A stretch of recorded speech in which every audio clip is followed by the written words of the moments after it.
Good evening, everyone. It's 6:30 on December the 28th. I welcome everyone. Happy prior holidays, happy ongoing holidays, happy future holidays. Thanks, everyone, for being here.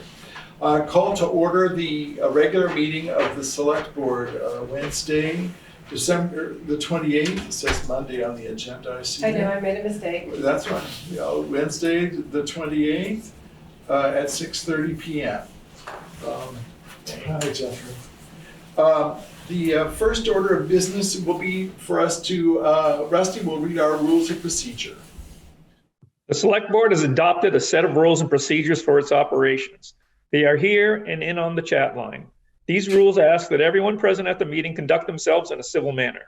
Additionally, on every chair and in on the chat line, there is some basic information which includes how to contact Select Board members, how to secure a spot during the community comment portion of the meeting, how to get in onto the agenda, how to communicate with the board via mail or email.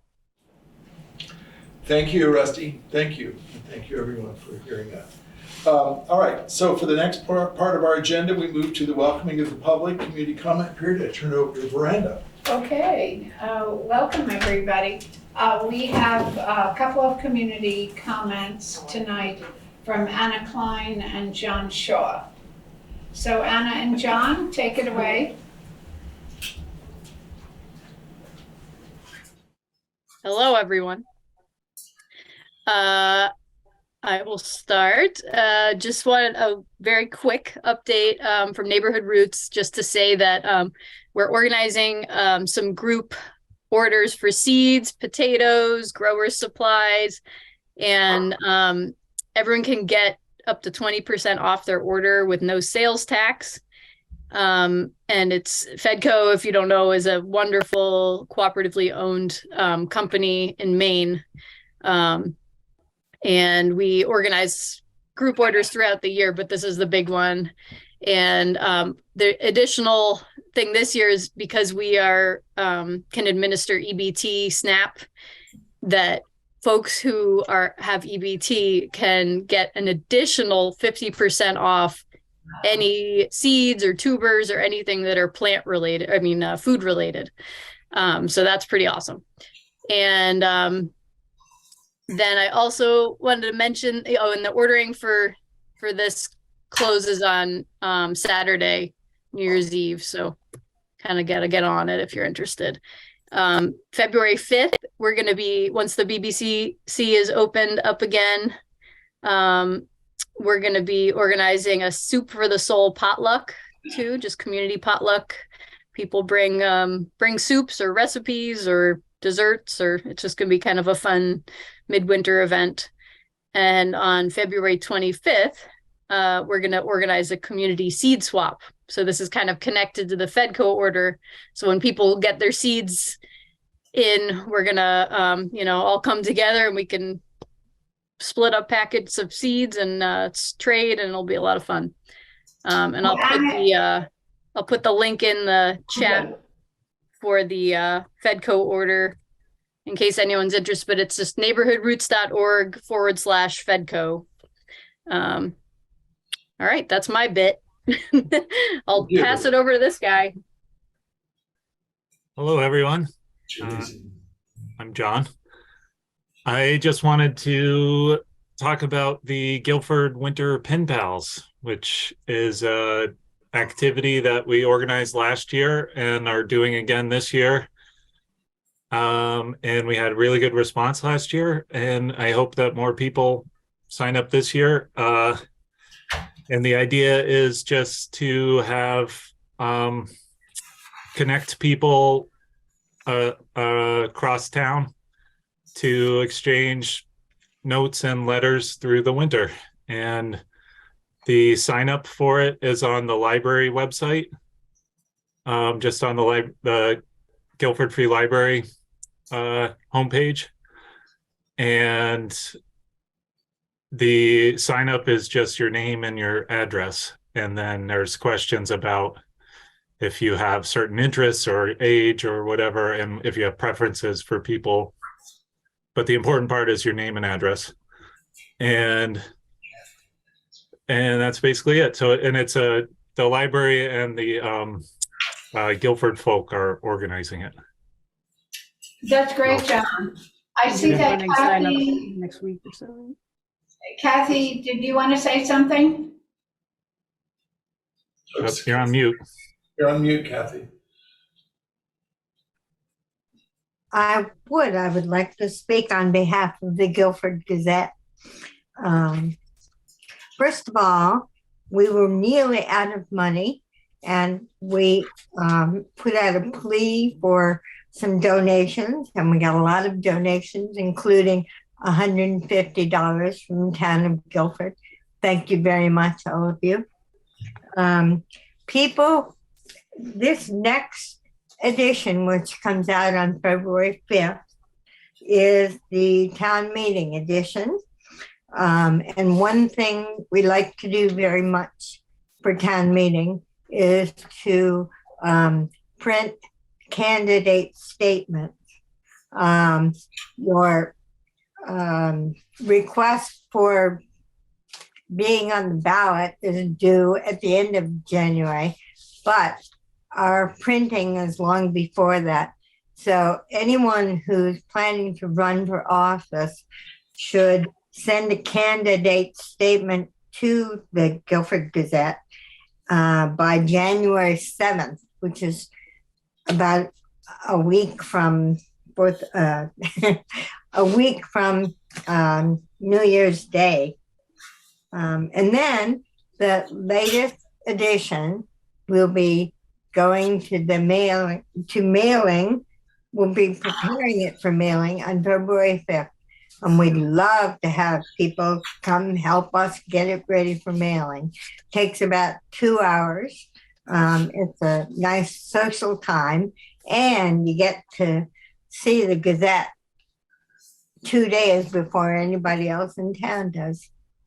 So we invite anyone to come help us, and we look forward to getting lots of candidate statements. Thanks. Thank you so much, Kathy. Okay, over to you, son. Thank you. Next on the agenda is changes to the agenda order, and we do have one change. We're going to move from new business B, the appointment of emergency management director, up to follow immediately after the approval of minutes, if that's okay with everyone. So I don't think we need to vote on that. Okay, we'll just make that change. All right, thank you. Next, we need to approve minutes. We have 2 sets of minutes we need to approve. One is of December 12th, 2022. Let's take that one first. Thank you, Richard. Is there a second? Thank you, Veranda. Is there any discussion about those minutes? All right, I'll take the roll. Rusty? Aye. All right, thank you. Michael? Aye. Richard? Aye. Veranda? Aye. Someone says aye. We passed the minutes of December the 12th. Then there was a special meeting on December the 21st, 2022. We need to approve those minutes. Thank you, Richard. Second? Second. Thank you, Michael. Any discussion? All right, I will take the roll. Rusty? Aye. Thank you. Michael? Aye. Richard? Aye. Miranda? Aye. Zahn says aye. Okay, thank you. Those minutes are passed. And now we will look at with the recently moved agenda item, the appointment of emergency management director. I will turn this over to Sheila. Is that all right? Sure. Just do it. So, Dan Ingold, who is, actually Dan, maybe you wanna put your video on, has volunteered to serve as the community's emergency management director, which is thrilling. He's worked, Dan, you're about to, could you just like describe a little bit about your experience with the, not your past life as a employed person, but you're retiring and you're about to, and you're also working with the Guilford Volunteer Fire Department, if I'm correct? Yes, so if you can hear me correctly, but no, I don't have a camera on my, Okay. On my computer. It's a secure computer that I use, but so I'm retiring. Spent the last 25 years actually working as a contractor for the military, doing renewable power projects for the military throughout the world. Did a couple of projects here in Guilford, solar projects when I had to take a break from traveling. I was on the Guilford Volunteer Fire Department for a number of years, an EMT and a firefighter. I'm actually on the Board of Trustees now. I am a FEMA certified project manager. And with my background, you know, I've been health officer in Guilford. I'm a fence viewer with Dan Zabrunski. So I've always tried to serve the town as much as possible. But I have an opportunity here with my retiring from my military work as of the end of this year. So I'll have more time, and I saw when I talked to Sheila that there was an opportunity that there could be a need for someone for the Emergency Operations Center. So I stuck my hand up and willing to do it. Yeah, so I know a bunch of you. Dan, you can't see the Sheila, table. Richard, Sorry. okay? You can't see the table, but everybody's quite delighted. You might be able to see us. Oh, maybe you No, can see. I can Oh, you can see us? I can see the video, I just can't give you my Okay. video. But happy to do that, starting the first of the year, so next week. And, you know, being familiar with the stuff with the volunteer fire department, I think I would coordinate well with Jared Bristol. I work well with Jared Bristol, who's the chief. And I know a lot of the workings of the town already. So, and with my background, I'm used to a lot of dealing under crisis management when situations happen. So I think I could be a resource for the town and more than willing to help. Dan, thank you very kindly. Thank you, Dan. Yeah, and I just wanted to add to that one of the things that he and I talked about is re-engaging with community members to reinvigorate our community emergency response. Volunteer list, and there are trainings that people go to, which was something that hasn't been done in quite a few years. So I think this is I'm just gonna say that I think this is a very positive. And at the same time, there were more emergencies happening than ever before. Yes, well, we're not gonna mention that to Dan right now. All right, I so think he knows. I would entertain a motion to appoint Dan Ingold as Emergency Management Director. So moved. All right, Richard, thank you. Is there a second? I'll second. Thank you, Michael. Is there any discussion here at the select board? I guess just hurrah. Hurrah. All right, good. Is there any discussion in the community? Hurrah. Yeah, hurrah. That's great, yeah. We'll go with the hurrahs. All right, I will take the vote. Rusty? Hi. Michael? Hi. Richard? Aye. Veranda? Aye. Azan says aye. Thank you, Dan. Yeah. Leslie's hands are clapping, so that's good. Thank you, Leslie. All right, so that is approved. Thanks very much for coming this evening, Dan, and introducing yourself. I appreciate it very much. Looking forward. Okay. All right, thank you so much. And I'm about to have holiday dinner with my family. Enjoy. Okay, Enjoy. enjoy. Thank you. All right, take care, everybody. Be safe. Take care. All right, we will move on to the next item in the agenda, which is the highway update. Dan, so Sheila. Portraying Dan. Yes. Unable to attend the meeting tonight, but he gave me a very lengthy report. Winter work is underway and they're cutting some trees on Sweet Pond Road. Thank you. All right. All right.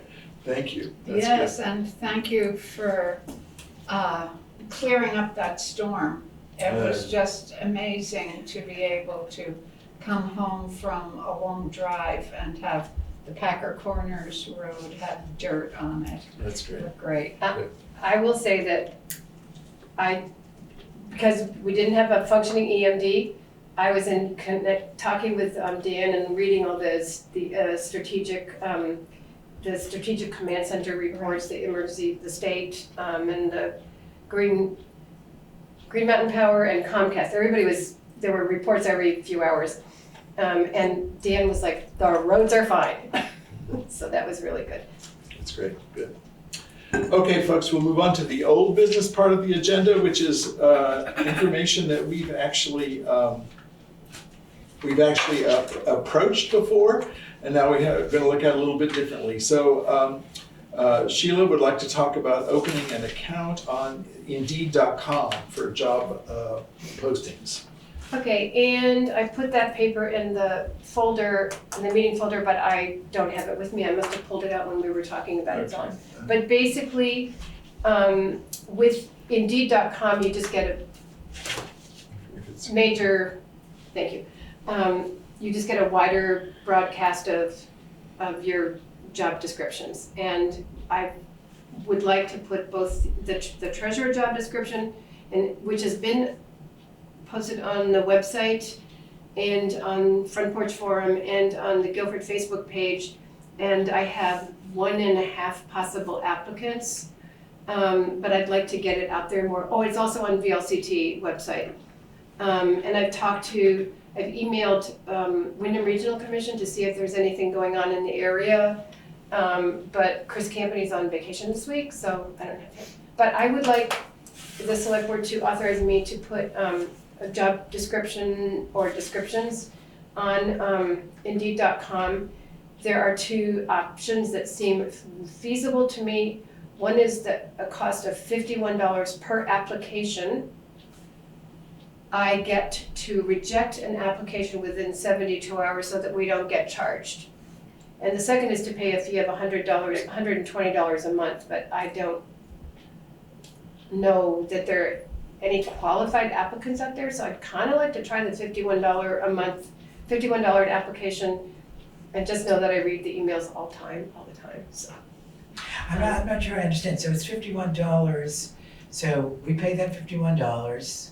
No, they send me an application and they are gonna charge me $51 if I do not, no.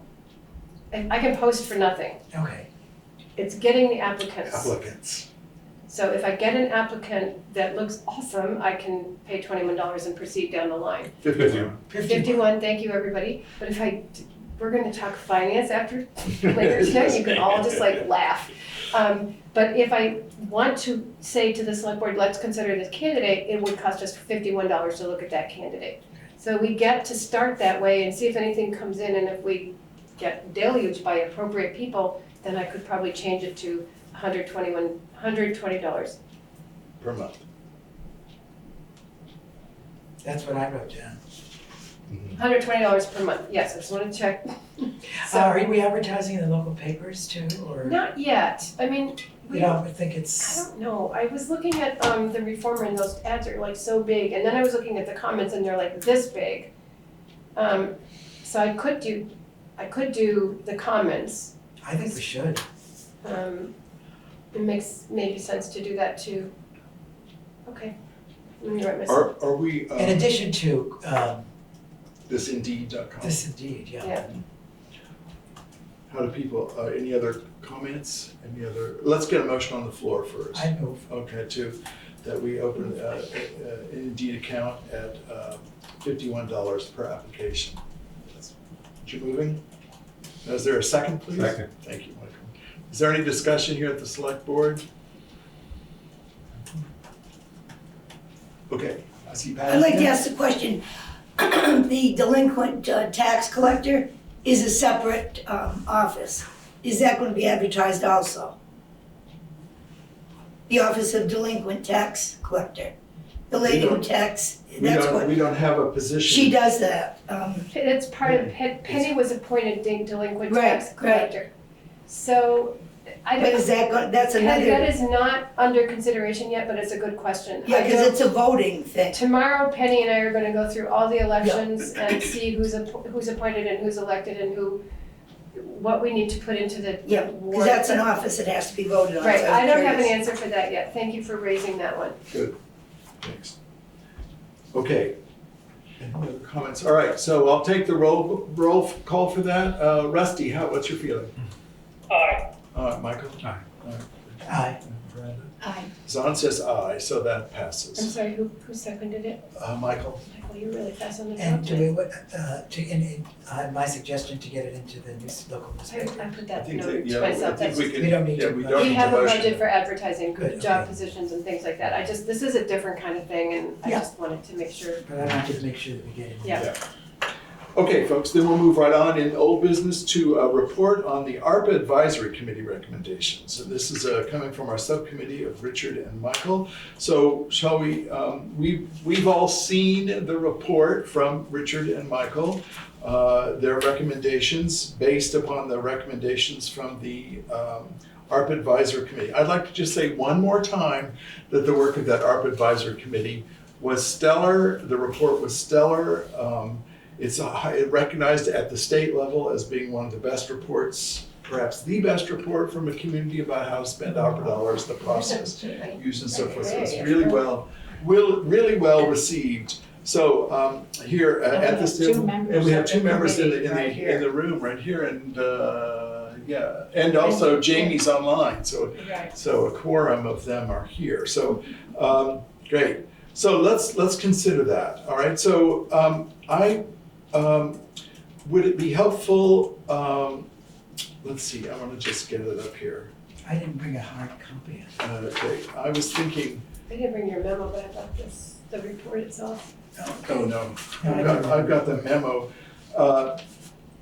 So maybe the first thing to do would be if there's a motion, would you guys like to just motion that we accept this? Yes, I would move that we accept the ARPA subcommittee's recommendations based on the report of the ARPA committee. All right, thank you. And then I will second that. All right, so I think that's good. I think that we've all seen this, so and looked at it individually. Is there any discussion that we need to have here at the select board? I was just curious, Michael and Richard, about your process in reviewing it. So we met here in this room with Sheila, and we went over each of the recommendations of the ARPA committee, and we sort of discussed each recommendation and tested them against really the primary test was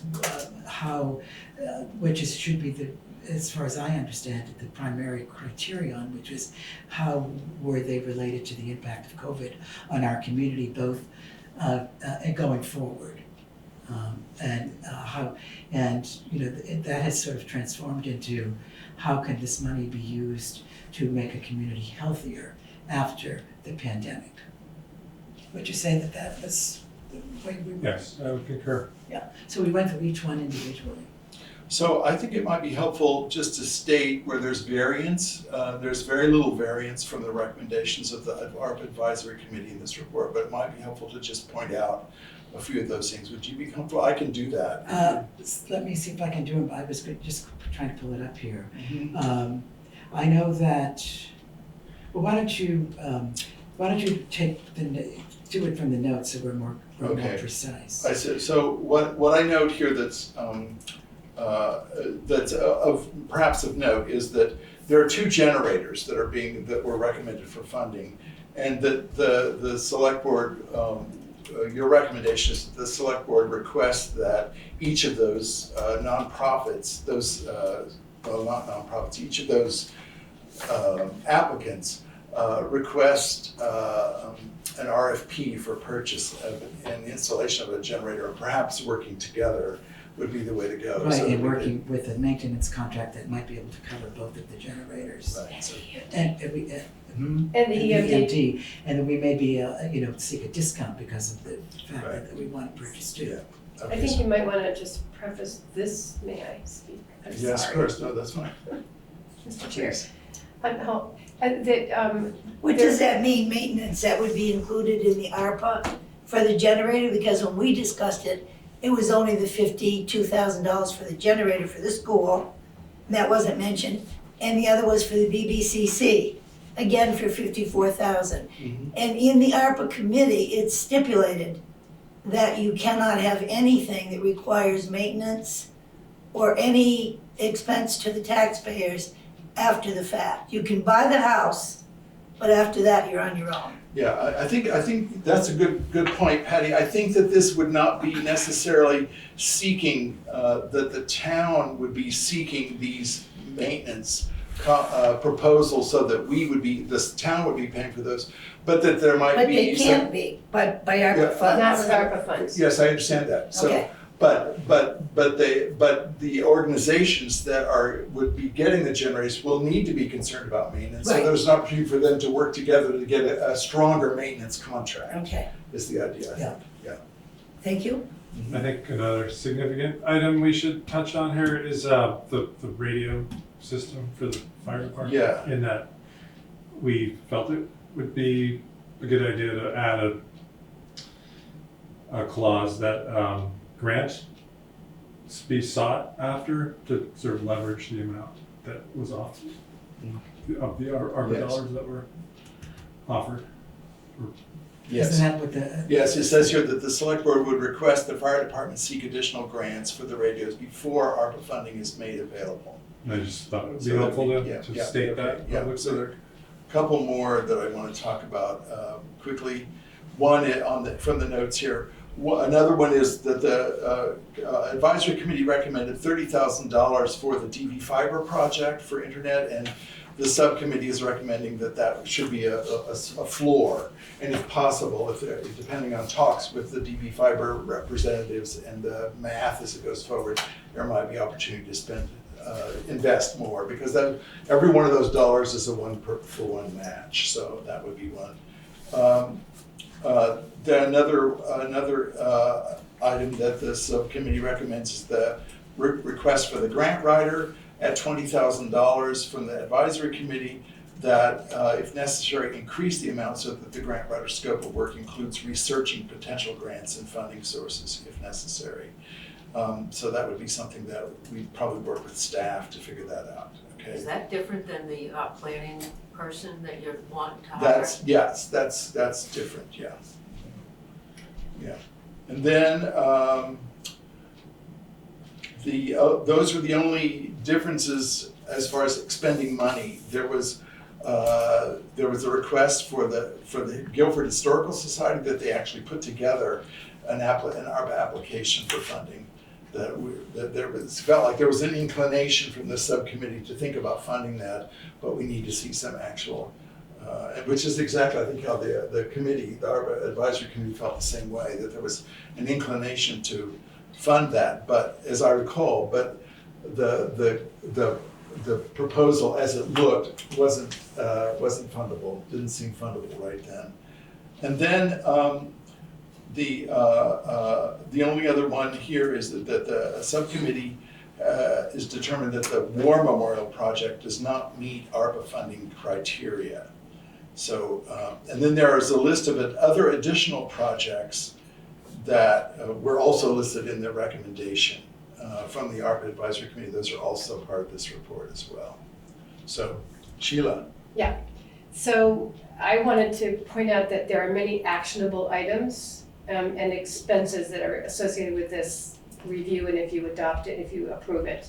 And that we now, the select board and the town administrator, town administration, let me rephrase that, now account for, so you have an ARPA fund that's more than $500,000.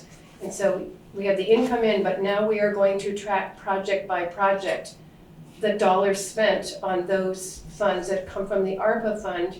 And in the case of generators, if we have a maintenance contract that has an impact on future budget lines, that will be allocated to a different budget. It won't come out of the ARPA fund, but it will be tracked so that we know where the funds are spent and if there's a future impact on tax dollars, tax that need to be raised, or if we can accommodate this.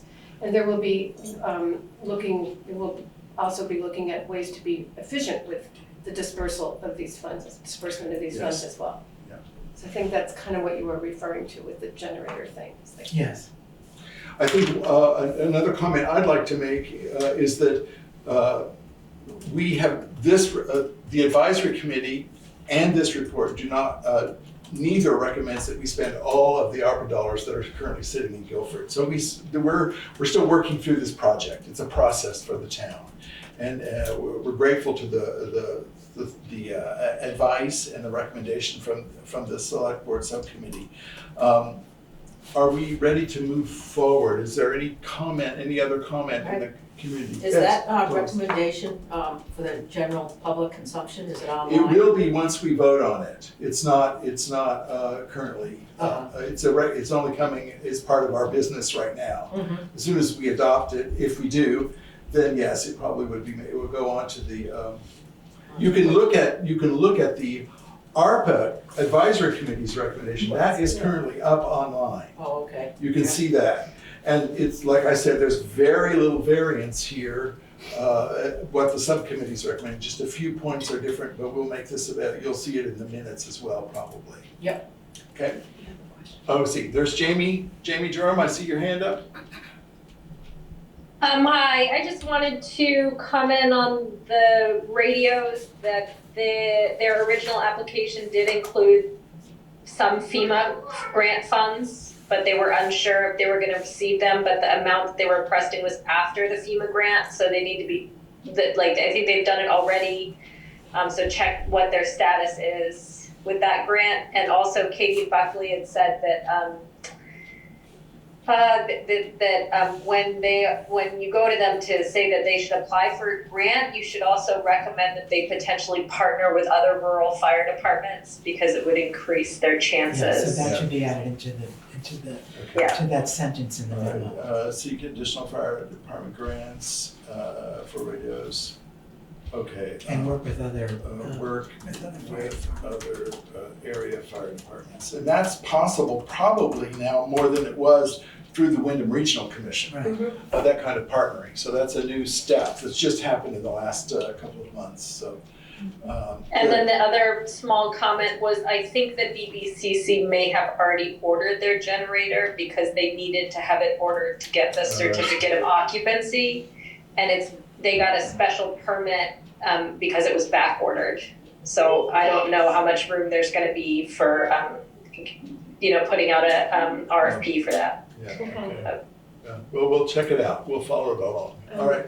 Okay, that's all, thanks. The motion again? The motion would be to accept the report of the subcommittee on the ARPA dollars, expenditures. Oh, Tammy's hand, Tammy took her hand down. Okay. Thank you, Jamie, for those comments, very helpful. If there are other comments that people make after the vote, you please address those directly to me. And I, in writing, either email or phone me, and we can follow up on various questions as they come along. All right, so I'll take the vote now. Rusty? Aye. All right, Michael? Aye. Richard? Aye. Miranda? Aye. Zahn says aye. Thank you for that good work, and that passes. I would just say that that's a real advancement for our town to be able to handle these ARPA dollars in the way that we've handled it. The committee did a splendid job. And all of that funding is going to enrich our town and make it a healthier town, which is what the point is, so. Yeah. Bravo. And I just want, go ahead. No, I just wanted to add the comment that although the subcommittee didn't feel that the War Memorial fit under the COVID-related guidelines, I think it's a worthy project and that our town can approach it in some other way. I was just thinking, I thought that that Jamie asked Katie Buckley about that, and she said that it did fit in to the ARPA guideline. We'll have to take that up. Yeah. Sorry, No, but it's just- I thought you do, yeah. That's my I thought she memory said too. yes. But so let's address that to me. It's just we can't take time out of past the vote now. So thanks very much. Yeah, we'll look at that. All right. Okay, folks, now we're going to move on to new business. This is all the material we're going to be talking to now is material that we have not seen before. We're going to, first is to look at the dates and the arrangements for the pre-town meeting and the town meeting this year. So, Sheila. So just wanted to say that pre-town meeting will come on February 23rd, Thursday, the last Thursday before the town meeting. It's going to be held at the Broadbrook Community Center at 6:30, and it is co-hosted by the Selectboard and the Broadbrook Range. And the purpose of the pre-town meeting is to review the ballot issues, and it's also an opportunity for candidates to introduce themselves. So it's at 7 o'clock? 6:30. 6:30. Yeah. And then town meeting itself is going to be a two-stop affair. The Australian ballots to elect town officials will be, that polling is taking place at the Broadbrook Community Center from 10 to 7 on the first Tuesday, March 7th. And the town meeting itself will be held at the Guilford Central School beginning at 10 o'clock. On that same day. On the same day. And so people can do either go to the, probably come to the town meeting and then swing by and vote after as you're leaving. Hopefully we'll get a lot of people at town meeting this year because it's our first time back in 2 or 3 years. 1 minute, Patty. I don't know if we're gonna be serving lunch yet because sadly, we don't have the Guilford Country Store right now. We might have one by then. And we'll also have exhibits of community organizations at the town meeting. So that's, and Patty has. I'm sorry, Sheila, I lost consciousness for a moment. The town meeting itself is in Brattleboro Community Center. Town meeting is at the central school, at the school, Guilford Central School. The voting is at the. The voting, so, and we will vote on the ballot on the warrant issues at town meeting. But Right. the election of officials will be at the Brattleboro Community Center. So it's a different process this year. Is there a reason why they're okay, can you explain it? Yes. Or would you rather not? No, it's just, Penny said it's too difficult to move the voting machines back and forth and they are in the Brattleboro Community Center, and there's an elevator there that transports I them see. easily from storage to the first floor. I see. And moving them out of there and to the school gym is just a complex I endeavor. see, so, all right, so, okay, Patty had a question. okay. Yes. Where were they kept before? Here? I don't know. Are they Probably- transported they from might- here up to the school or? Yeah. Because I was gonna ask that same You have question. to ask Why Penny there was about a that. change from, because people come to town meeting and then they go up and vote. Yeah, I know. So Penny answers that question. She's our election. Yeah, she I wonder if, controls the elections. Yeah. I Maybe, wonder if we can push back on that a little bit, because it seems to me that that's, I'll go on a limb here, though, that is not making it easy for voters to Right. vote. And I think that we need to make voting as easy as possible. So I would like to see if that could be reconsidered. all I right, don't know if the select board had anything to say about it. We don't think, actually, do we don't have anything to say But we about can it. bring it up to Penny. We could bring it up, we could also ask the Board of Civil Authority to bring it up. We're members of the Board of Civil Authority, so as members of the Board of Civil Authority, we could talk to Penny or Dawn, who's the master of this board. I think that's, Okay, so. I have one quick question. Penny has this authority? Penny More than is- the select board? all elections are in Vermont, And she says where they can be? the town clerk controls all of that. Okay. I In the didn't state know of that. Vermont, I yeah. did not know that. Yeah. Yeah. Yeah. But I'm sure we can get community volunteers to help to move the Well, machine. let's talk, I agree. let's act as Board of Civil Authority and talk with Penny. Yeah. Okay. All right, not mean to cut you off, but Oh, let's no, keep you going. can always do that. Yeah. All right. Okay, folks.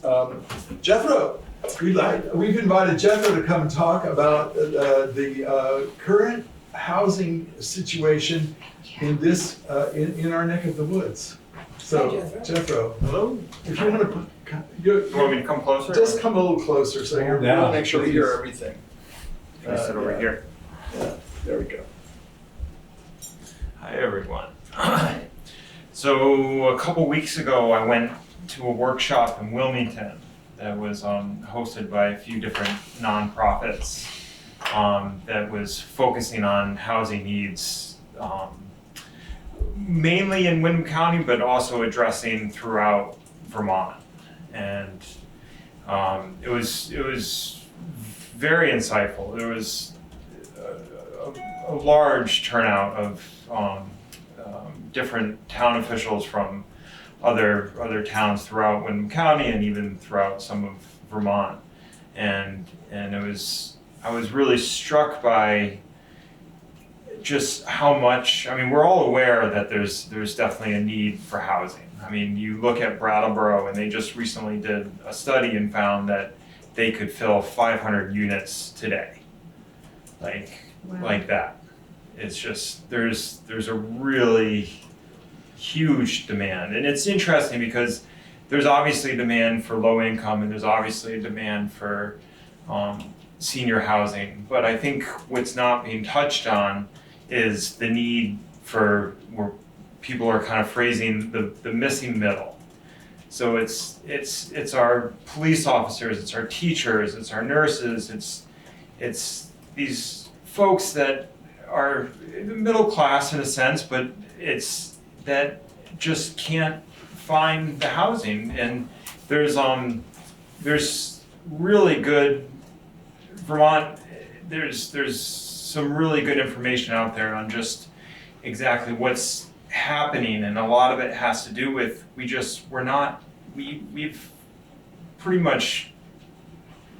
building like we were 20 years ago. I mean, the need for housing and the amount of development of affordable housing, and not even I think affordable housing is not even the right word. Any housing is just, Vermont is just not producing that.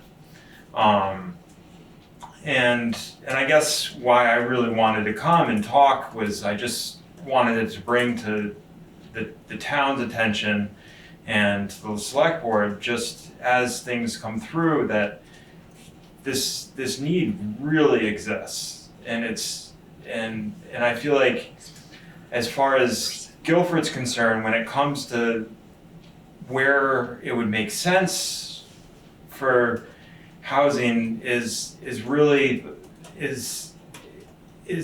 places like Algiers, things that are connected close, not only just to our other community as far as Brattleboro, but also where it's set up with the potential of being close to sewer and water. Because if you think about it, like, if someone's going to potentially build a house or take that leap, putting in a well is a huge cost. I mean, you put in a well and then you're looking at putting in a septic, and it's astronomical right now to take on that cost. But if we were to focus on housing that was potentially closer to Algiers, that could hook up to the sewer and water, it could be a more feasible opportunity for folks. There's a lot of work being done for there's grants out there for people to accessory dwelling units. So if, say, you have a home and you would like to maybe add an extra space to it or add a detached space to it, there's grants right now from the state to help support that. I really feel that there's space that could be opened up, that it doesn't need to be a huge amount, but some way of figuring this out it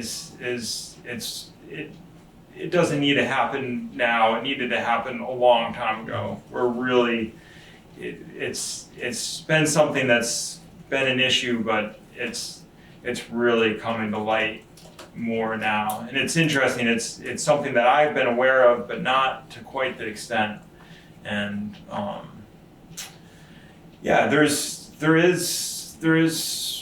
things happening. The Winston Prouty campus, they're really making moves to create some housing, and they're really doing some good work there. And there's a lot of community folks and other towns that have really trying to work on this. I mean,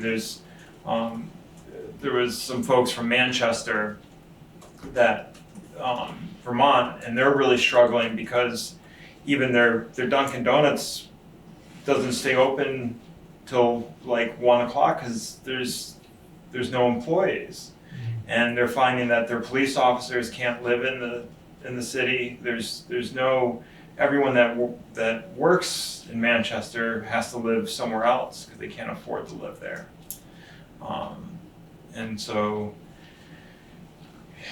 yeah, I mean, I think Guilford's kind of in a unique situation because we don't have zoning, so there's some of those issues we don't yeah, it doesn't come to us the way it does in other towns. I know Brattleboro is working on kind of working with their zoning and allowing more parking spaces and other ways that can kind of promote it for easier for more housing.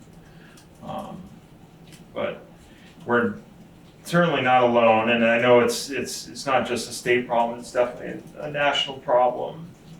But yeah, I just wanted to bring that to the I would table. imagine, thank you for that, Jethro. I would imagine that the strategic planning that the planning commission is going to engage in that would be very much a part of what the plan would be, right?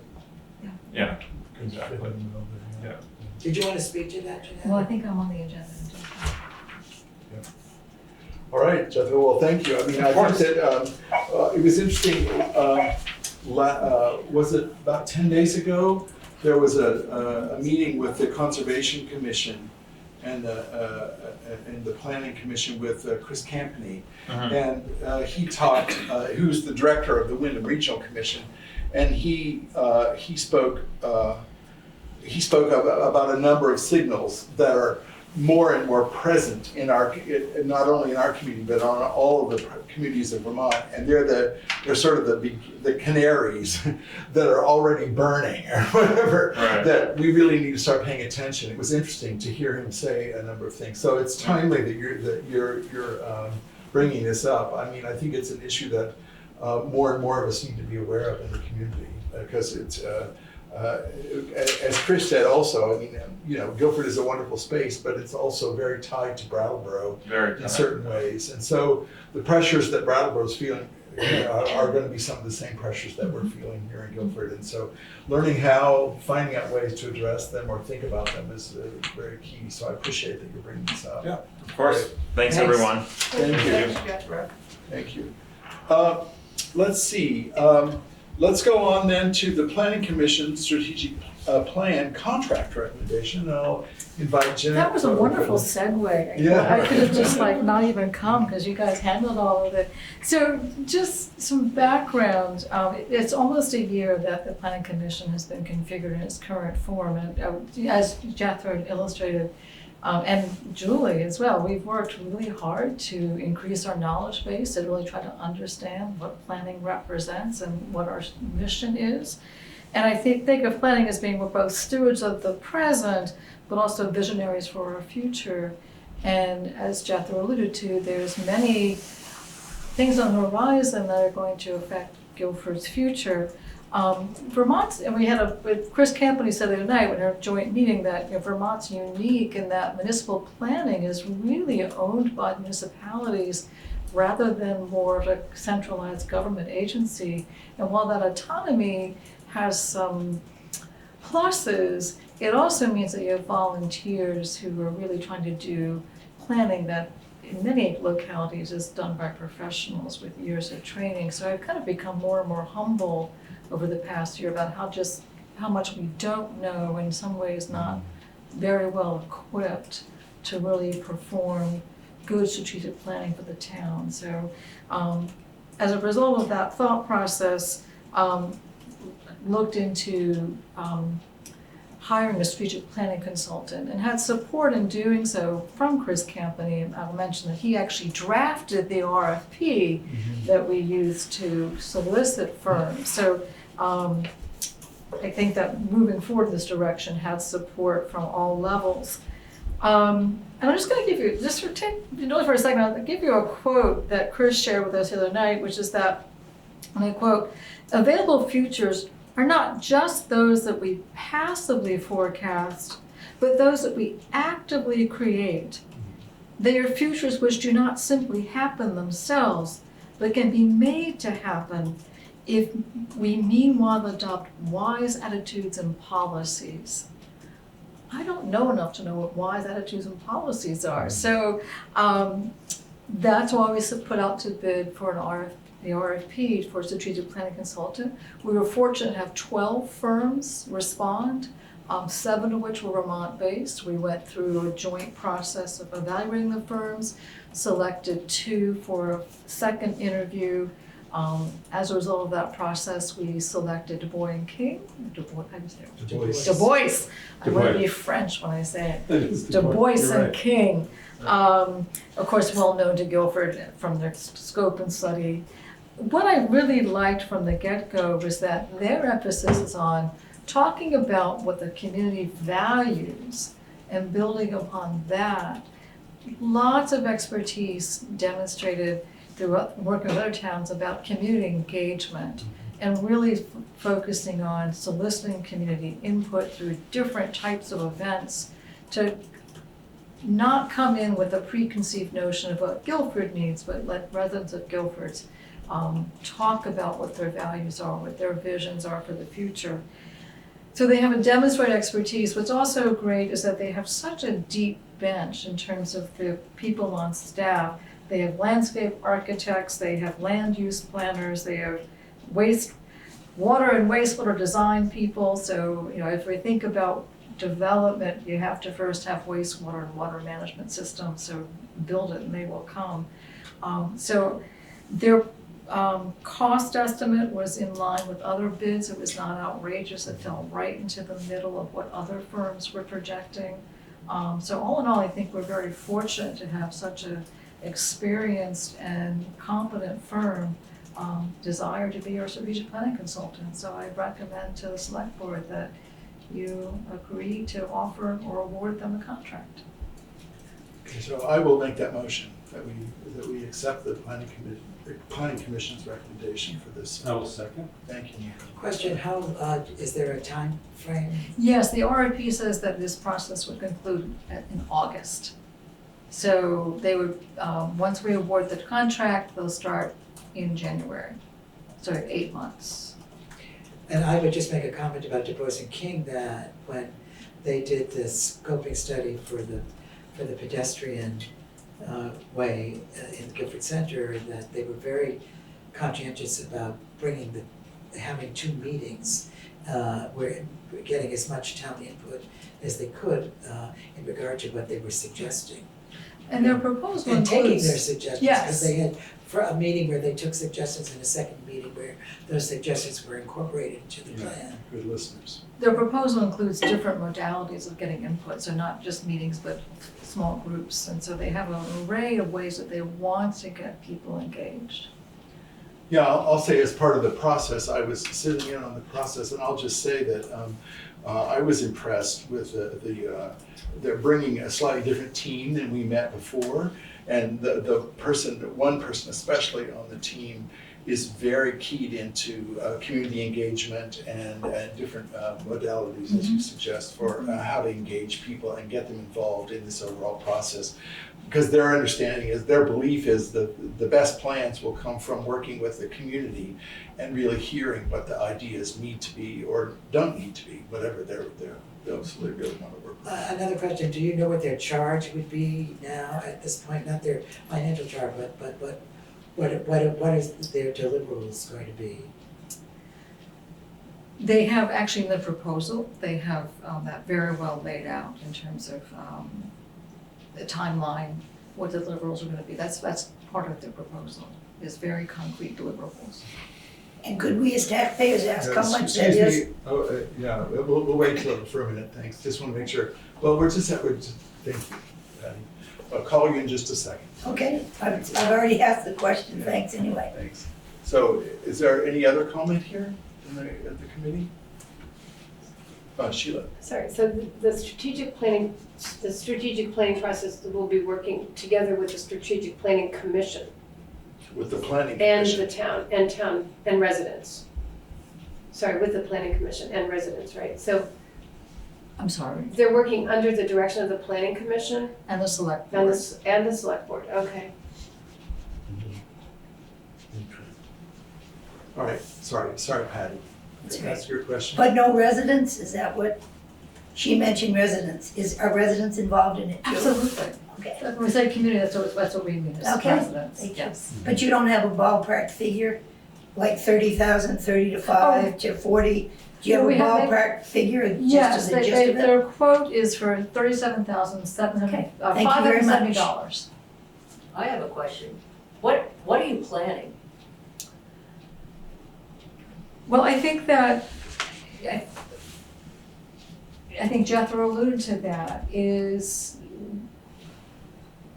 developing a strategic plan about how we want to guide Guilford's future. And that includes not only housing, but also land use in terms of the Conservation Commission is very interested in making sure that we maintain habitat forest blocks. So it encompasses a lot of areas.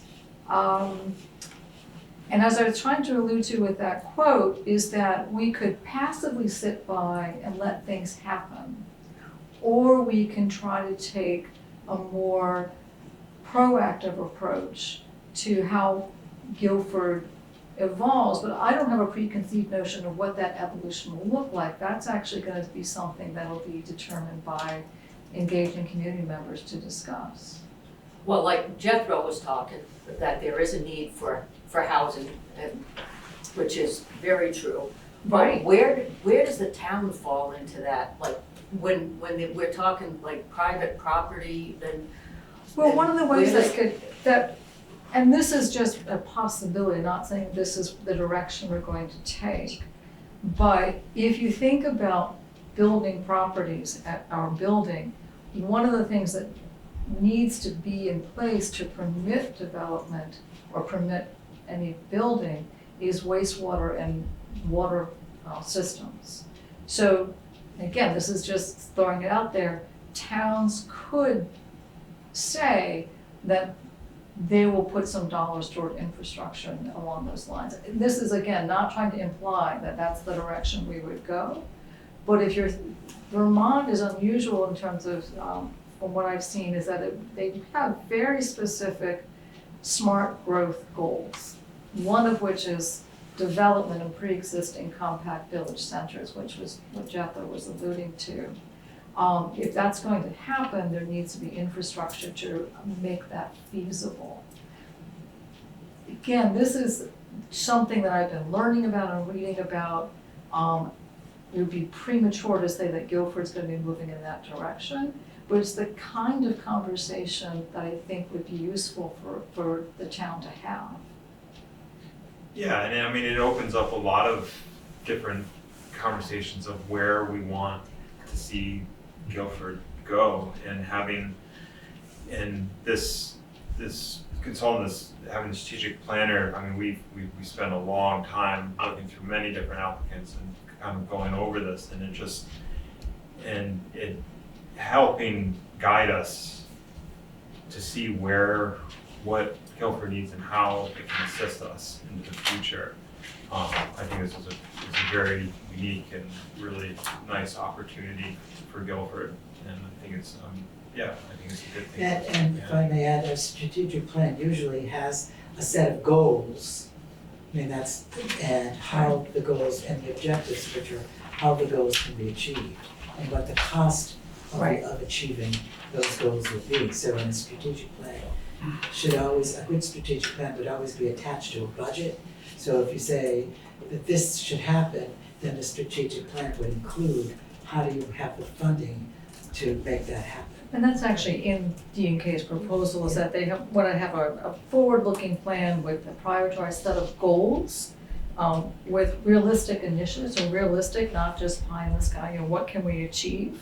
And that is, the goals are based upon, again, community input, community goals, and also specific plans to achieve them, as well as you say, grant opportunities, cost estimates. So this is not just, oh, we'd like to do this, X, Y, and Z, but all right, what are the achievable goals? What would they cost? What's the timeline? What kind of grant funding is available for it? So hopefully some very concrete suggestions with real dollars attached to them.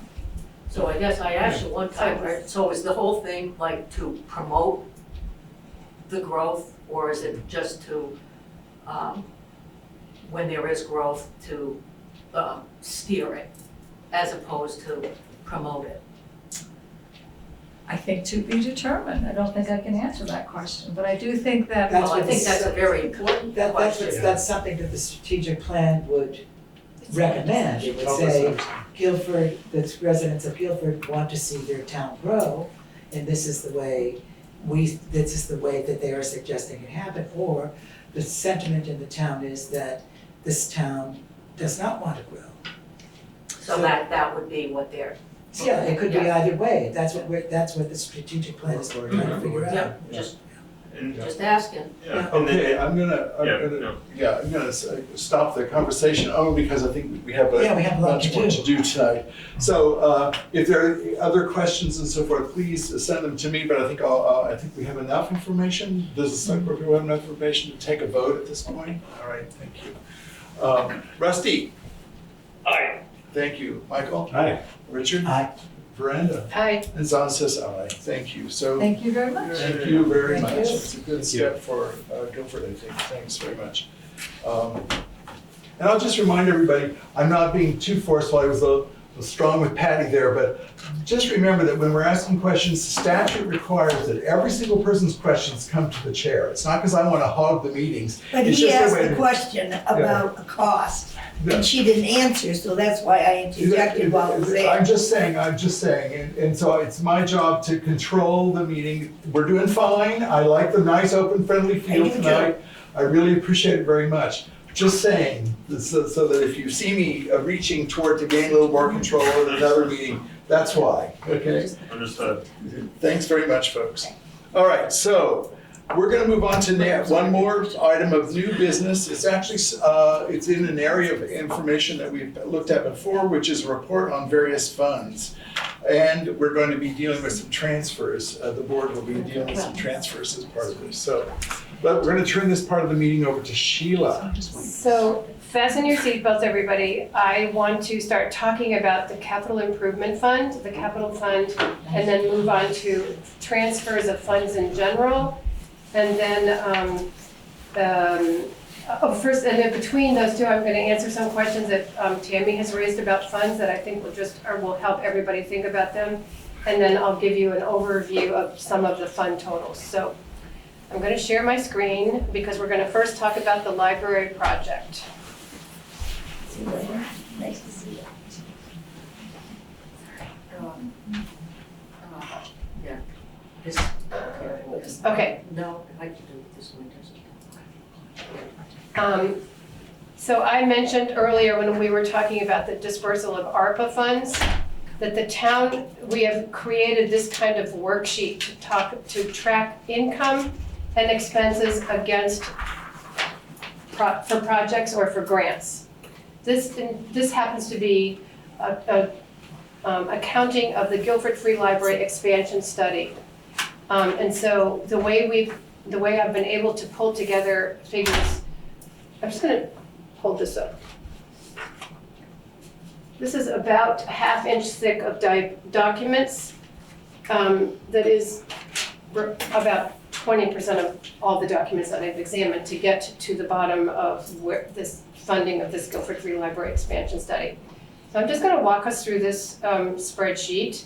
We received from the Housing and Community Development Department $38,530.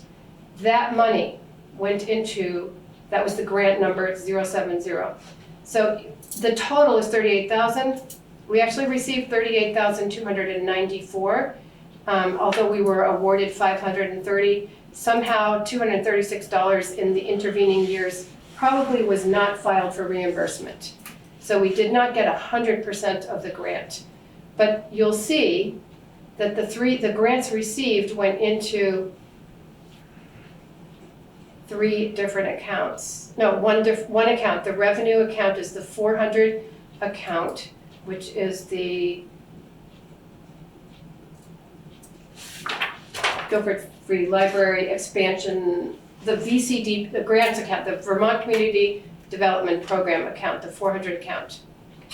Those all went in there. So now we go down to the expenses that are related to the Guilford Free Library expansion project. We have 400-370-0004. That is an account line. one of thousands of account lines. So the town spent $62,490 against this VCDP grant over the years, fiscal year 20, 21, 22 through March of 22 of this year. In addition, we had expenses that went to 401, 3700, 01, and 02. And this fund is named the Guilford Free Library Expansion Fund, and it was set up by the select board a year or two ago, maybe 3 years ago, I don't know, to account for expenses that would be coming out of the general fund and then capitalized and attributed to the capital fund. So those expenses were $52,000 for a total expense of studying for the Guilford Free Library of $115,223.06, or $77,000 in excess of the grant that we got, the grants and the grant amendments that we got. So what happened? How much has been attributed to the capital fund? $0. Zero. And the reason for that is that we had the library vote. You had, which passed, and then the library vote was petitioned to be reconsidered, and it then failed by 28 votes, I think. And so the expenses that we thought would be covered by the capital fund could not be, because they are soft costs, and because there was no further project, those expenses could not be rolled into a large capital project. So we have to draw from the general reserve fund to cover those expenses. And we took from the general reserve fund $76,929, of which $24,000 went into the Vermont Community Development Program Grant Fund to bring that account from deficit to zero. And we put $52,000 into the Library Expansion Fund to bring that account to zero. This is not checkbook accounting, this is fund accounting. And this is an example of the complexity of one particular project. But we now have a balance of zero in the planning grant fund and a balance of zero in the library expansion fund. And $0 were spent, actually that is not exactly true. In 2019, $3,990 were allocated improperly to the capital fund. $1,200 of that was a repair of the library flooring. That is maintenance, not a capitalizable cost. And so it was inaccurately attributed to the capital fund. The $2,790 was a consultant fee in 2019. And again, that is not a capitalizable expense. So $0 from the capital fund went into the library expansion project. I'm going to stop sharing my screen now. There's a question. Okay, Dolores. Yeah, I do. What was the 76,000 for? What was that spent on? That was the excess expenditures over the grant. So there was a grant, I said, of $38,000, and then there was expenditures that were in excess of the grant of the amount of $76,929. But what was it spent on? Architectural and consulting fees. All of the project fees that went into looking at the expansion, the feasibility, the sewer development, we can go back and dissect every single one. I'm just asking what that 76,000. It was architectural and consulting fees to get the plans for the library. Okay. Yeah. Well, don't get snappy. I'm just saying what it was that for. But that's what architect, yeah, I don't I'm think not she's being snappy, I'm just snappy. saying it's architectural consultant fees, nothing else, you know. I wasn't, You can also add that that was all based on when you get a feasibility study grant, you're most likely going to get an implementation grant. yeah, And so a lot of this work was done expecting that it would go forward, that the Right. voters were going to vote for it, and that there would be a much larger implementation grant, which would pay for architectural fees and so forth. correct. And what I was saying was all of the accounting was set up properly had expectations been met. Right. But because of the vote reconsideration, the funds weren't matched by other grants, they had to come out of the general reserve fund. Yeah, and those funds that were intended, would normally go and become capitalizable funds, were not able to be capitalized then and had to be then accounted for in other ways. Tammy? I see Tammy's hand. Yeah, I have a question. On the capital, or the chart of accounts numbers, and Sheila's saying she's not sure when those numbers were created. There are different numbers that are for the same thing, whether it's for architect fees, consultant fees, library expansion. All of those things are getting dispersed into different areas, but they're all coming from the same project. That's very confusing to me. And the other point I wanted to make, or question I should say, is I understood the capital improvement was supposed to be for maintaining all of our buildings. I don't understand why this fund, it can't be used to maintain our buildings. Can I? She'll have her hand up. Yeah. So the capital, there are specific stipulations about what expenses can be capitalized and thus accounted for in the capital fund. If they are maintenance fees of less than $2,500, it's not capitalized, it's part of the operating budget. In terms of why there are different account codes for the same project, part of the coding was for the grant and had to be attributed to the grant, and part of the coding was for the project, to realize the project. So we set up a special code for it in order it was done, in order to accurately track expenses that would be allocated to the specific expansion project once the feasibility studies and the architectural drawings and things like that were created.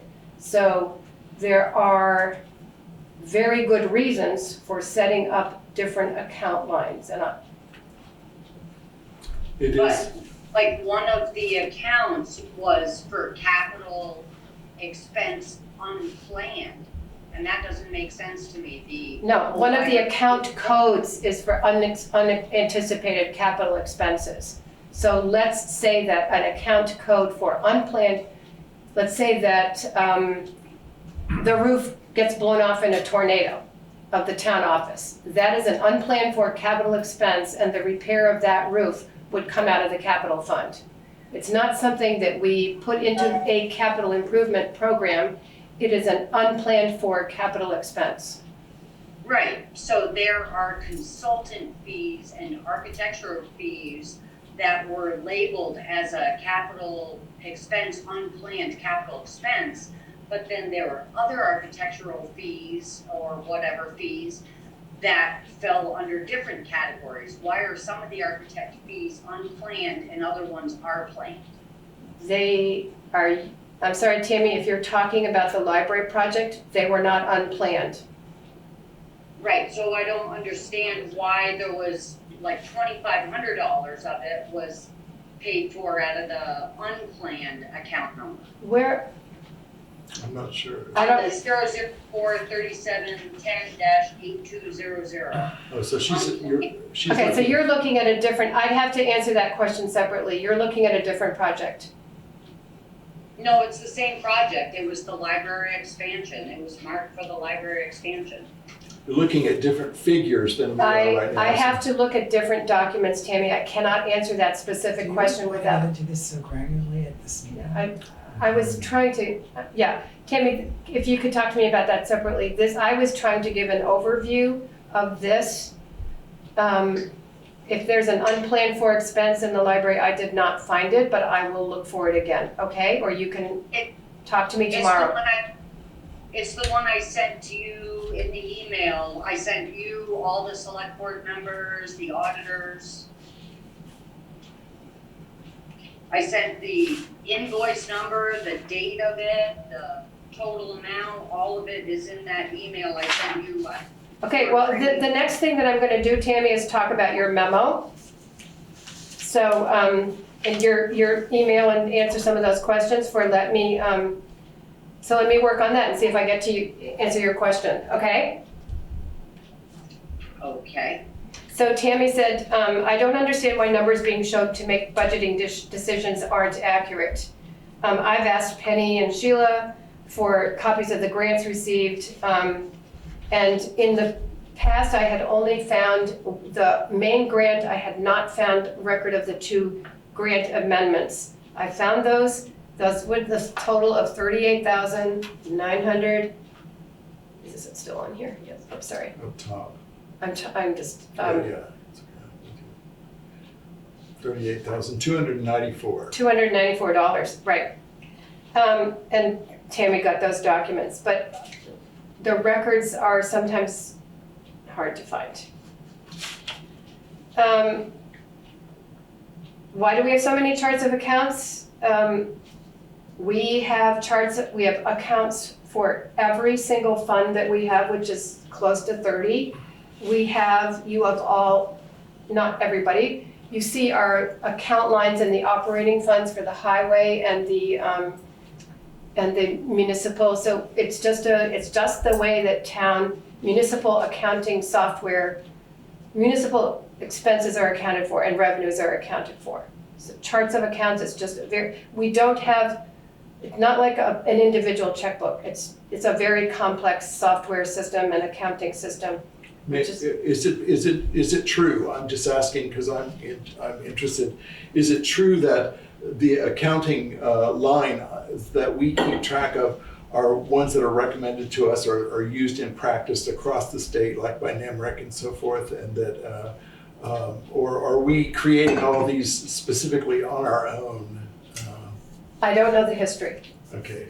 I know that, for example, in the next budget workshop meeting, we will be talking about reducing a couple of the chart of account lines because we don't use them anymore.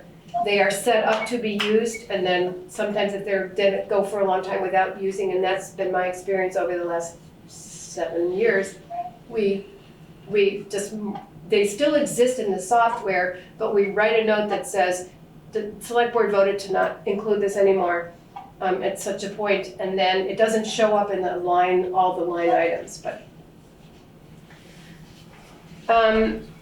So I think I would just say, I'd like to just say here, Tammy, I understand that you recognize that there are a lot of lines of account lines, and I get that. There are, as Sheila just said, there are many funds that we're tracking here, and all of this detail is required in order for us to keep everything as straight as we can keep it, and even still, it's complicated. And for the auditors to approve our finances on an annual basis. Not the Guilford auditors, No, but the actual the professional auditors. Professional auditors, yeah.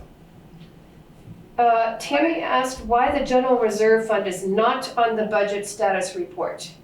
The budget status report is an accounting of our operating budgets, not our fund accounts. No money's, so this is like pretty straightforward. It's just not an operating budget. I'm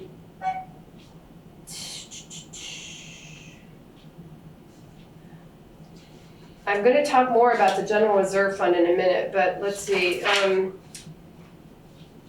No fund is part of the operating budget. An operating budget projects expenses for the coming fiscal year and revenues needed to cover those expenses. And the select board and the finance advisory committee work on those for over the period of a couple months.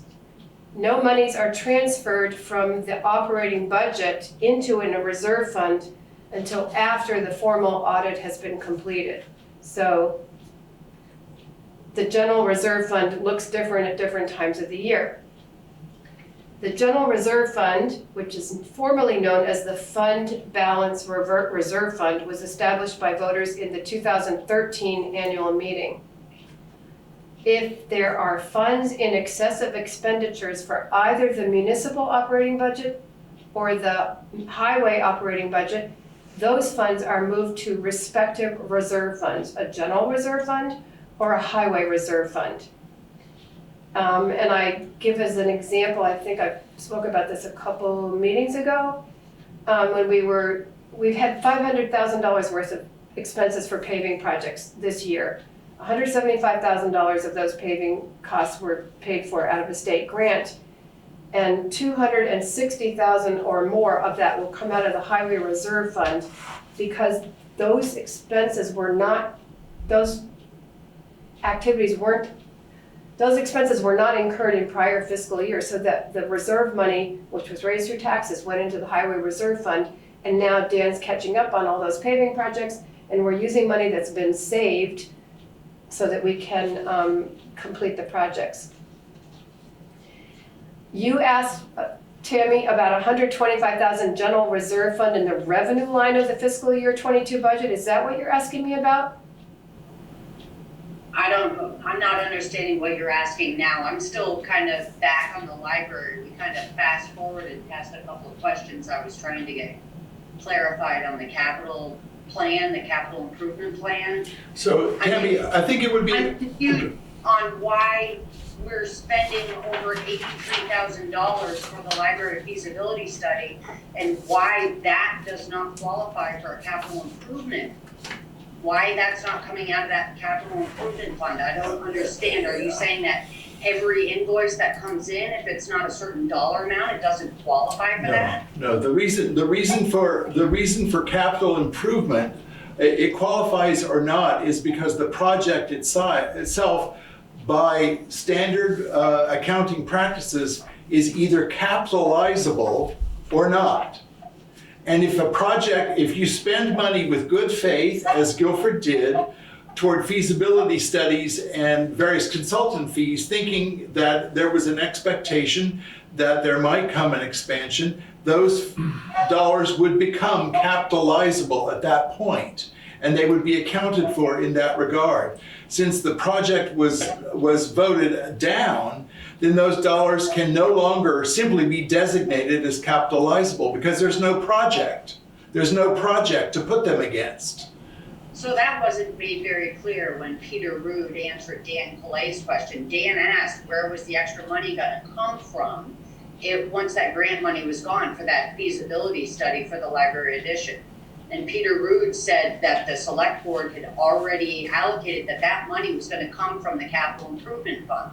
Because there was that fact wasn't true. It was true, Tammy, until the vote against, to not expand the library. There was a project going forward that was approved by the town.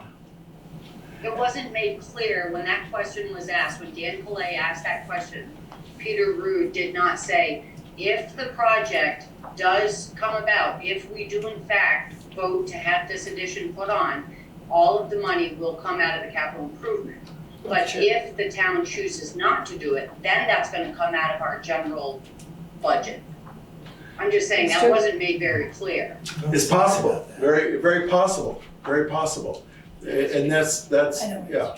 I don't know what to say about that, yeah. Okay. I think let's Tammy, I think with these specific questions, we probably should address them specifically with you.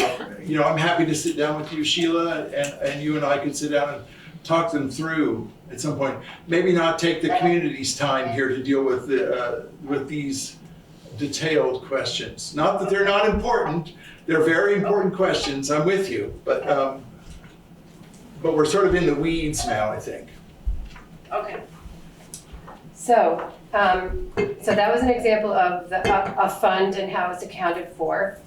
Annually, the select board votes to authorize transfers. And there are transfers of funds that the select board votes on, and there are transfers of funds that are appropriations that the town has voted on.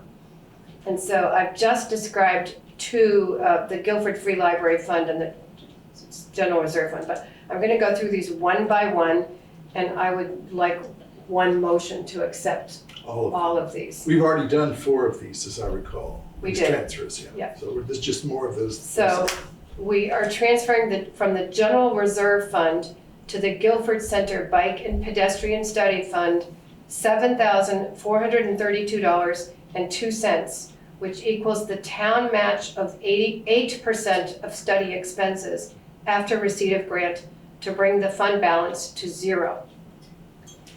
We are transferring from the General Reserve Fund to the Guilford Free Library Fund, $52,732.26, to bring that fund, the Guilford Free Library Expansion Fund, balance to 0. Because the expansion vote failed on revote, expenses need to be covered from the General Reserve Fund. They can't come from the Capital Fund. The third transfer is from the General Reserve Fund to the VCDP, Vermont Community Development Program grant for free library, the Guilford Free Library, in the amount of $24,000.36, which are expenses in excess of grant receipts. Again, these expenses cannot be capitalized due to the vote decision. The fourth is to transfer from the General Reserve Fund to the Emergency Response Fund, $5,700, to bring the Emergency Response Fund to 0. This fund has been carried at a negative balance for several years, and I cannot figure out why. It probably has something to do with Vermont Yankee from many years ago. But I can't, in all of my research, I've not been able to figure out this 5,700. This is something that the auditors say will then bring that fund balance to 0, and the town will not. There's actually no real transfer of money. It's already been, we're just doing accounting transfers here. So those are the 5, oh, sorry. There's one more. One more. There's an Algiers Waterline Fund to the General Reserve Fund of $11,110.71. This is an excess in the Waterline Fund, which is no longer required to cover principal or interest payments on the Vermont Bond Bank Waterline Fund. Annually, the town raised $24,500 through taxes to pay for the debt on the Vermont Bond Waterline Fund. That debt was paid finally in October of 22, and so there is an excess amount of $11,000 over the years was collected to cover that debt, and we no longer need that fund, so that fund is being brought to 0, and that money is being transferred in accounting to the General Reserve Fund. So the General Reserve Fund is increasing by $11,000 in this particular transfer. Those 5 transfers. Okay, so just to get it on the table, I will move that we make those transfers. I second that. Thank you, Richard.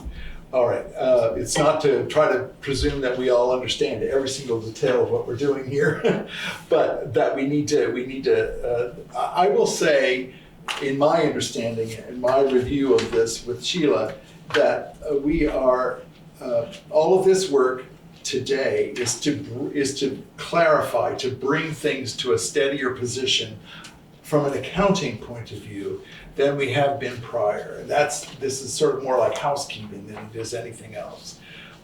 It's also true, Sheila, correct me if I'm wrong, it's also true that our reserve funds are guided by certain policies about amounts that can be held, when monies need to be spent, certain ceilings and floors. And all of this work is still keeps these funds whole. We're not overspending or overacting in any way here. It's all within the guidelines. And this transfer process happens every year. This is part of the same process, so it's housekeeping, so forth. All right. Can I do a little sweeping? Yes. I had two questions. The grant that was supposed to be for the library that ended up getting paid back. If the We library didn't get paid back. There was not get paid back, but we didn't get. So did we not get that grant then? We did. We got the grant, expenses were in excess of the grants by $24,000. Okay. Was that known ahead of time? Well, so 1 second, please, Tammy. Sorry, Dolores. Okay, so that was one thing. And that the pedestrian pathway, I was told didn't cost the taxpayers anything. It was all grant money. But now it's $7,500, is that what you said? 7,000. The grant was 80% town and, So we ended up. 80% grant and matched it by a 20% grant from the town. I said 8%, but it's a 20% grant from the town. So the town did end up paying for that. $7,000, yes. And I'm not sure that when that was going, I don't remember the details. I hear your question well, Dolores. I don't remember that we said clearly that it was all paid for by grant money. I mean, because I think That's the way I heard it. Well, yes, I hear what you're saying. There would have been an understanding at the select board. I'm imagining we didn't walk into this without an understanding that there was a portion of this that would need to be paid for by the town. Because most grants to the town are matching grants, so that the town, every grant we get, including the state grants for highway and so forth, have to be matched at a certain. Yeah, I understand that, but when I was asking about it, that was not. It was like. So a misstatement, yeah. Yeah, Yeah. So a $7,500 misstatement. May I Yes, make- thank you. Potentially, yes. So if we went back to my spreadsheet, the reason we're doing those spreadsheets now is so that we know in advance where the money's coming from and what the town is committing to. There has not been a vote recently on any expenditure of grants or anything like that without saying where the excess funds are coming from. But shouldn't there be like a certain amount, like over a certain amount that it's put out to the town, like $50,000 or $24,000 is a lot of money for the select board to just say, well, we'll do it. I mean, that's a lot. Isn't there a certain amount over? I mean, I know when you get bids over a certain amount, you got to get 3 bids, and then you have to do. Yeah. So shouldn't that also be part of what the select board should be over a certain amount, that they should go to the town and say, hey, listen, we got, $24,000 here that we want to spend. Yeah, I hear what you're saying, and maybe that would be worth considering. I'm not gonna say it's not worth considering at this point, Dolores. But it's also true that if you take a highway project, that means we'd be coming to the town for every single highway project that we do. All the 3 paving projects this year required town dollars to be spent. Right, well, I think So- like the highway is a little bit different than like making a whole nother, Whatever, you just said if there was ever a request. Yeah, okay, yeah. So we need to have further conversation, I think, about how that might be framed, how it might be talked about. I don't disagree. We certainly, in the sense that we don't, if there was a promise from whomever that there was no town money, and then we find out now, but this won't happen in the future because we have this, we hope it won't happen in the future because we have this new project mapping tool that we can use, that we can be very clear with the community about, that we weren't able to be so clear, it seems. I'd also like to say that the general reserve fund was created by the town to cover non-recurring and unanticipated general and highway fund expenses to the town. That fund needs to be kept at 5% of annual combined operating budget and less than 20% of annual combined operating budget. And so the select board works to make sure that the funds are there, but that we are in compliance with the fund policies too. Well, unanticipated is understandable, but doing a project like the library and using that as an example, and hiring somebody, that isn't really considered an unanticipated. Well, it is, if you use, the definition of unanticipated in this case means it's not budgeted. So, Okay, so in that regard, it's, certainly it's very different than a roof coming off. I'm gonna go to Tammy. Tammy, and then we'll. Yeah, I just wanted to back up because that's one of the reasons why I was trying to point out the chart of accounts, all the different accounts and different funds. When Dolores just said that when she questioned about the library grant that was received and the extra money that was paid by the town, the total grant money they received was $38,294. But when Sheila commented that it cost the town $24,000 or whatever the number was she said, is not accurate because that's only one of the funds. It cost the town over $83,000 in addition. I mean, they had $38,000, but they spent way over $120,000, so it left us responsible for over $83,000. And even though that's broken up between a bunch of different accounts, bottom line, we paid over $83,000 in addition to the grant money they received, above and beyond the grant money they received. And that's why it's so confusing to me when we have so many chart of accounts and only talking about one or two different funds. You have to look at them all in the big picture so that the town, so everybody understands the total number, not just the number for one particular fund. So, Tammy, you're not entirely wrong, absolutely, but you're not entirely right either. It's still more complicated even than you're suggesting. So, at least as far as I understand it.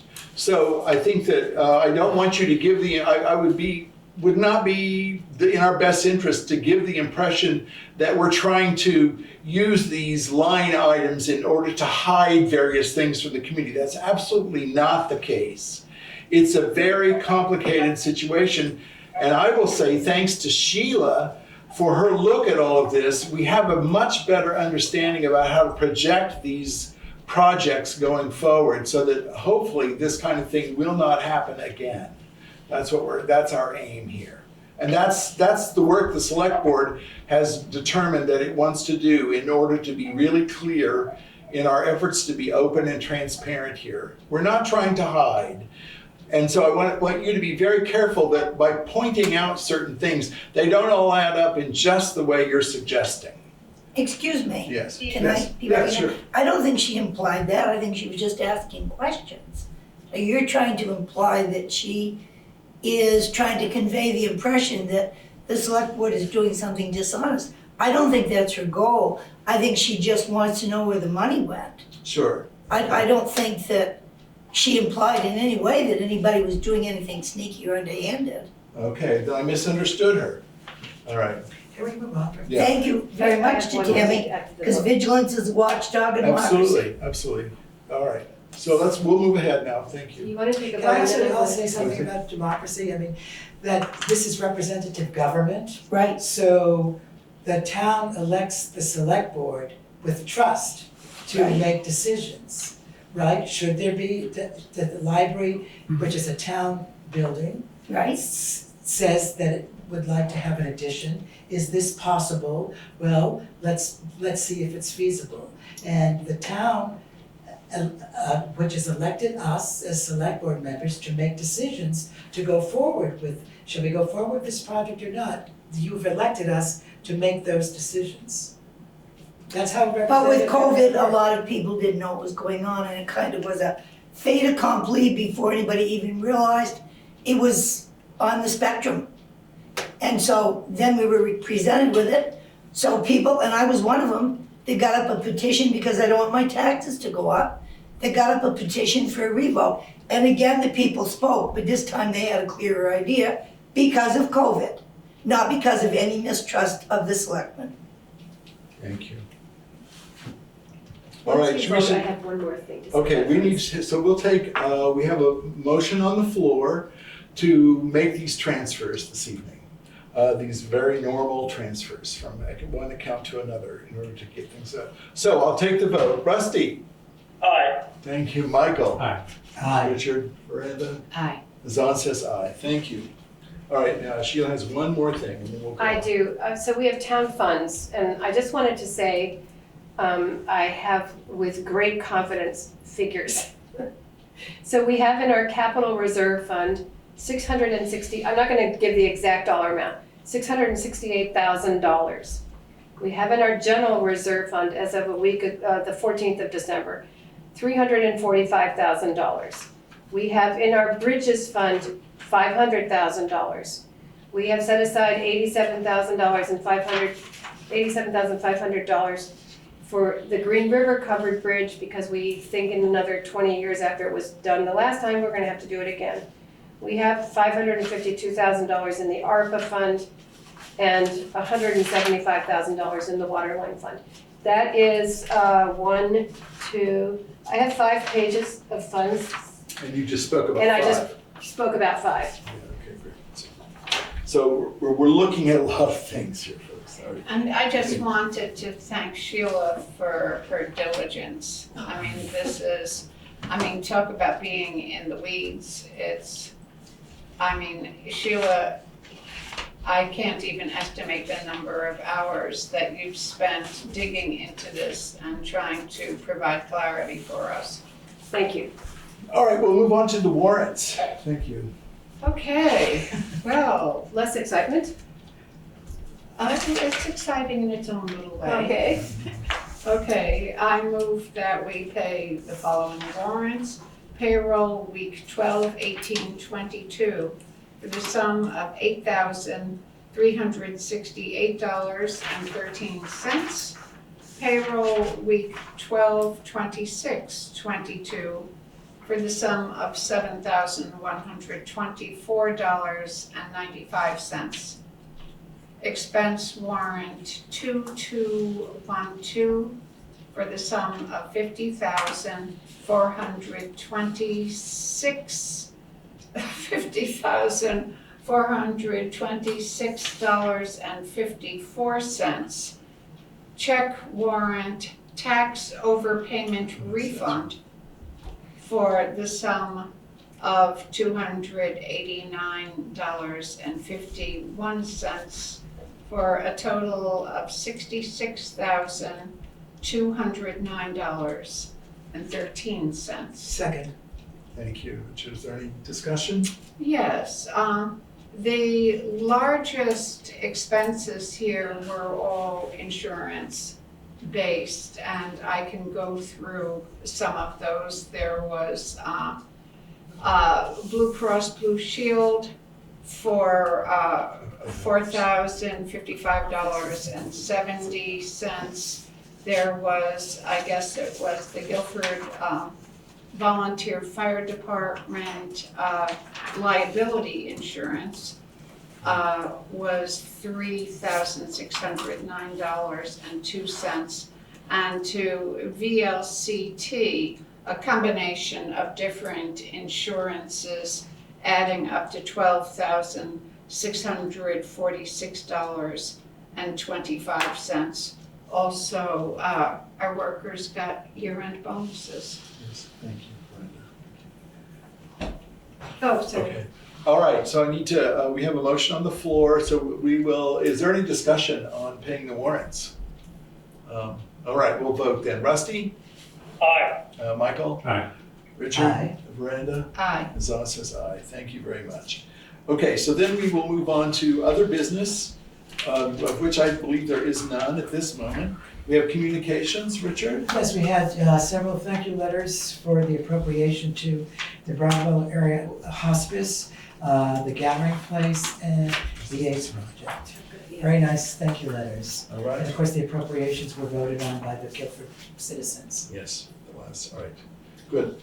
Folks, now, at this point, we will go into, the select board needs to go into executive session this evening. Before we go in, I'd like to just say, there are a few people still in the room and a few people online. I'd like to just say that there really are three primary reasons that any select board in Vermont can go into executive session. And those are, they are to deal with personnel issues or protecting individuals in the town. If issues need to be talked about in a personal way, then we go into executive session to take care of that. Another reason is if there are client attorney privileged issues that need to be talked about, that's another issue. That's another issue that we can talk about. And then the other one is, there's a clause in statute that allows that if there's an activity that's undergoing and premature knowledge by residents might adversely affect the decision-making process of the select board, then that needs to be spoken about in executive session as well. So What does that mean? that means Conflict of interest. well, conflict of interest, thank you, Patty, that's a good example. Conflict of interest is a potential one. Could be issues that if you have a contract that you're trying to develop and it's with a number of people, a number of agencies, and you don't want to reveal who all those people, all the contractors are in a public meeting, you do move into executive session to winnow it down so you can get to a group of like 3 that you might deal with in the public, that sort of thing. So we will move into executive session. So the way this works is we ask the folks here in the room to exit, and we will move people online into the waiting room once we have moved in. So I will move that the select board move into executive session to discuss personnel issues per 1 V.S.A.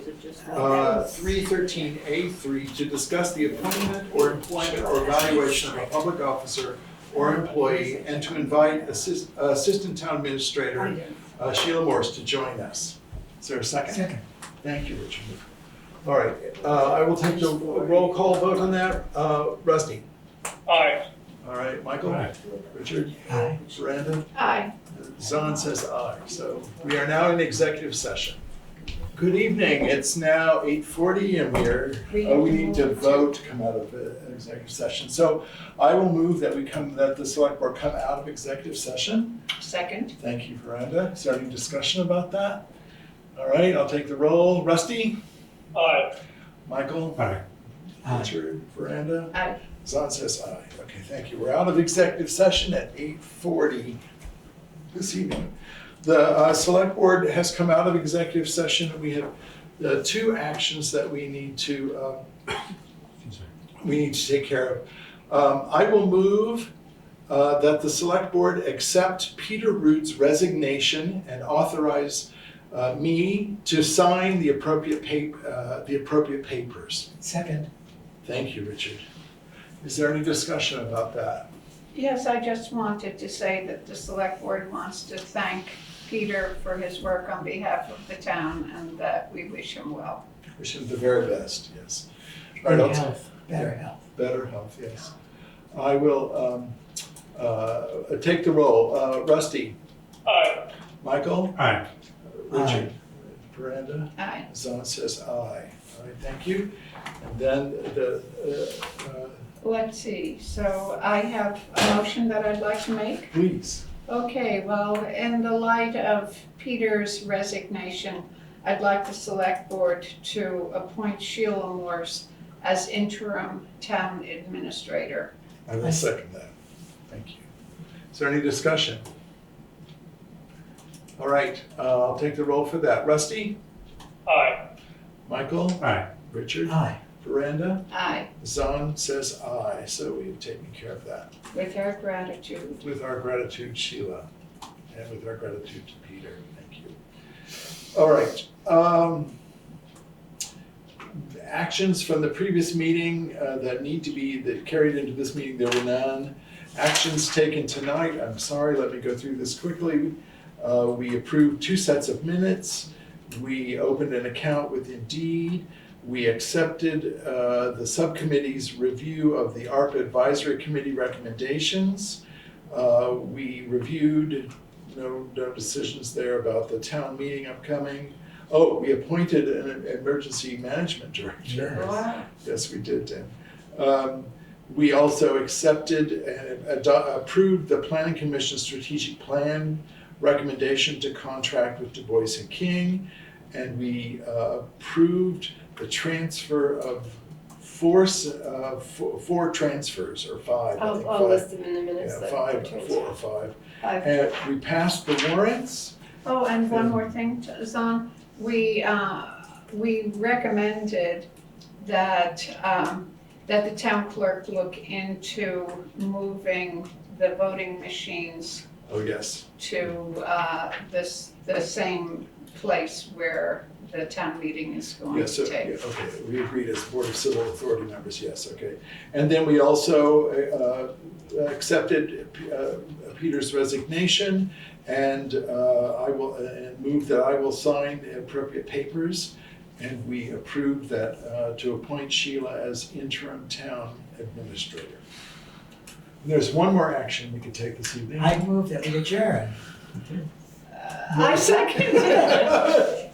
All right, Rusty? Aye. Thank you. Michael? Aye. Aye. Richard? Aye. Aye. Zon says aye. Thank you, folks, very much. Happy New Year to everyone. We are adjourned. Same to you.